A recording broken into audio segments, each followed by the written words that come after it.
Husband ওয়াইফের ঝগড়া শ্বশুর শাশুড়ি পর্যন্ত যায়। হাজব্যান্ড ওয়াইফের বিষয় যদি সিক্রেট না থেকে মানুষের কাছে চলে যায়, বুঝবেন এই স্বামী স্ত্রীর জীবন, দাম্পত্য জীবনে আর সুখ থাকবে না। হাজব্যান্ড ওয়াইফের মধ্যে মান অভিমান হবে, একদিন দুই দিন কথা বলবে না, কিন্তু এই খবর হাজব্যান্ড ওয়াইফের বাইরে তৃতীয় ব্যক্তির কাছে যাবে না। কথা বুঝতে পেরেছেন কি বলেছি?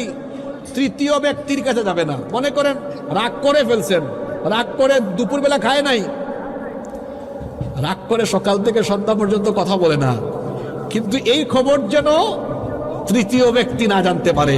তৃতীয় ব্যক্তি যখন হাজবেন্ড ওয়াইফের খবর শুনবে, মনে রাখবেন আজকে বলে গেলাম, এই দাম্পত্য জীবনে আর সুখ থাকবে না।